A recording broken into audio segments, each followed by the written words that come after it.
ओम नमो भगवते वासुदेवाय नमः। आपके अपने YouTube चैनल जय मां कंजक में आपका बहुत बहुत स्वागत है। आज की वीडियो में हम हल षठ व्रत की कथा आपके सामने प्रस्तुत करने जा रहे हैं।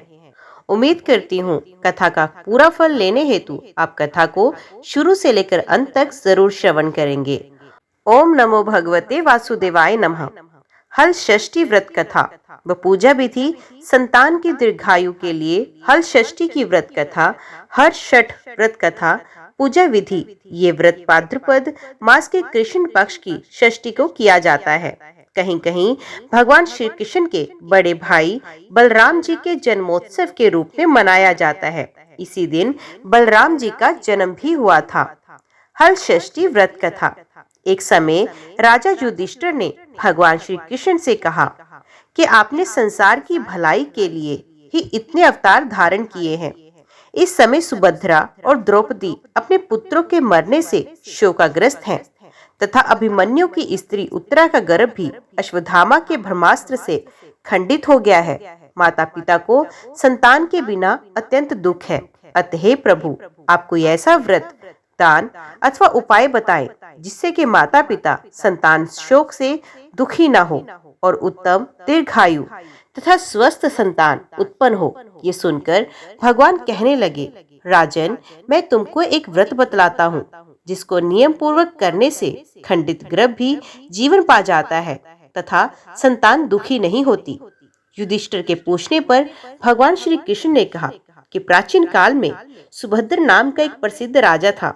उसकी रानी का नाम सुवर्णा था और उनके एक हस्ती नाम का प्रतापी पुत्र था जिसने अपने नाम से हस्तिनापुर बसाई। राजपुत्र एक दिन धात्री के साथ गंगा जी में स्नान करने गया। गंगा जी में जल क्रीड़ा करने लगा। इतने में ही एक ग्राह उसे जल में खींच ले गया। ये सुनकर रानी सुवर्णा बहुत दुखी हुई और क्रोध में उसने धात्री के पुत्र को धधकती हुई अग्नि में डाल दिया। तदंतर राजा और रानी अपने अपने प्राण त्यागने को तैयार हुए। विधात्री भी अपने पुत्र शोक में किसी निर्जन वन में चली गई। विधात्री वहां एक सुनसान मंदिर में शिवजी, पार्वती तथा गणेश जी की पूजा करने लगी। प्रतिदिन पूजन व ध्यान करके वह तृण धान्य तथा महुआ खाया करती थी। भगवान बोले, हे राजा युधिष्ठिर, इस प्रकार व्रत करते हुए उसके प्रताप से भाद्रपद मास की कृष्ण पक्ष की दिन नगर में एक अद्भुत दर्शन हुआ कि एकाएक धात्री का पुत्र अग्नि में से जीवित निकल आया।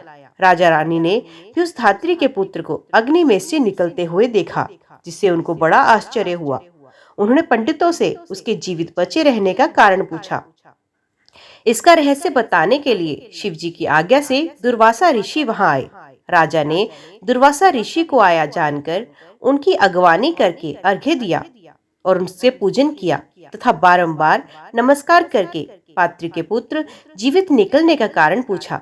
दुर्वासा ऋषि ने कहा, राजन, उस धात्री ने वन में जाकर नियम पूर्वक अति भक्ति भाव से भगवान शिव जी का, स्वामी कार्तिक, पार्वती जी और गणेश जी का पूजन, ध्यान, पूजन, स्मरण इत्यादि श्रद्धा सहित तथा नियम पूर्वक व्रत किया है।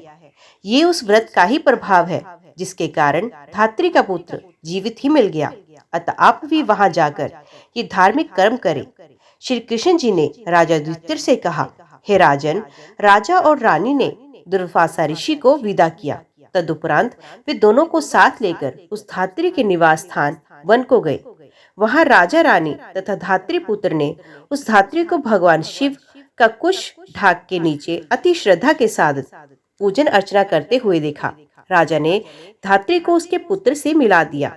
धात्री ने राजा को इस उत्तम व्रत के महात्म्य को सविस्तार बताया। उसने कहा, हे राजन, जिस दिन से आपके भय से त्रस्त में यहाँ आई, मैंने केवल वायु को ही भोजन करते हुए भगवान शिव, कार्तिक, पार्वती जी और गणेश जी की पूजा की। एक दिन आधी रात के समय स्वप्न में भगवान शिव ने मुझे दर्शन दिए और कहा कि तेरा पुत्र जीवित हो गया है, क्योंकि तूने हमारा एवं पूजन बड़ी श्रद्धा से किया है और भक्ति भाव से किया है। यदि तुम्हारी रानी भी इसी व्रत को विधि पूर्वक करेगी तो उसका पुत्र भी जीवित मिल जाएगा तथा और भी बहुत से पुत्र उत्पन्न होंगे। भगवान श्री कृष्ण ने या राजा युधिष्ठिर से कहा, राजन, भादों के महीने में कृष्ण पक्ष की षष्ठी को ये उत्तम व्रत करना चाहिए। उस दिन प्रातःकाल स्नान करके क्रोध लोभ मोह त्याग कर व्रत को नियम पूर्वक कर लेना चाहिए। जब तक व्रती रहे किसी जीव की भी हिंसा न करे। व्रत संपूर्ण करने के लिए चींटी आदि का मार्ग भी उल्लंघन न करे तथा दोपहर के समय मित्रों सहित ढाक तथा कुशा के नीचे भगवान शिव, पार्वती, स्वामी कार्तिकेय तथा गणेश जी की मूर्ति स्थापित करके धूप दीप नैवेद्य आदि से विनम्र भक्ति भाव से पूजा करे और प्रार्थना करे कि हे सौम्य मूर्ति, पंचमुख, शूलधारी, नंदी श्रृंगी, महाकाय आदि गणों से युक्त अब भगवान शिव को मैं साष्टांग नमस्कार करता हूँ। शिव हर कांता, प्रकृति श्रेष्ठ, हेतु सौभाग्यदायिनी गौरी और माता पार्वती को मैं नमस्कार करता हूँ। हे मयूर वाहन, हे क्रोच पर्वत को विदीर्ण करने वाले कुमार विशाख और सकंद, आप स्वामी कार्तिकेय को बारंबार नमस्कार है। फिर एकदंत गणेश जी की आराधना करें कि हे प्रभु मुष्क वाहन लंबोदर, आपको साष्टांग प्रणाम है। इस प्रकार इन चारों देवताओं की भली प्रकार पूजा करें। फिर ब्राह्मणों सहित गाजे बाजे से अपने घर को जाएं। उस दिन समा के चावलों का भोजन करें और दही, दूध, घी तथा मट्ठा विशेष रूप से खाएं।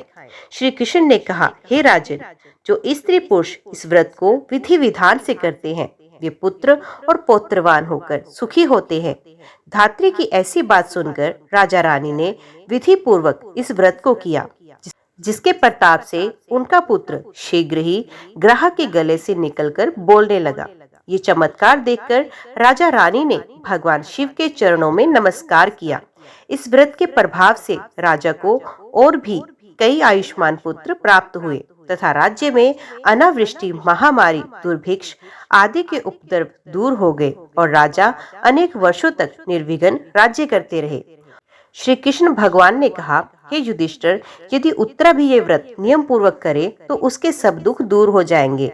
भगवान के ऐसे वचन सुनकर राजा युधिष्ठिर कृत्य हो गए और अश्वत्थामा द्वारा खंडित किया हुआ उत्तरा का गर्भ इस व्रत के प्रभाव से जीवित हो गया। इस व्रत के करने से वंश स्थिर होता है। इस प्रसंग को भगवान कृष्ण ने राजा युधिष्ठिर से कहा तथा दुर्वासा ऋषि ने राजा सुभद्र से कहा कि हे राजन, इस व्रत को करने के उपरांत फिर उसका शास्त्र विधि से उद्यापन भी करना चाहिए।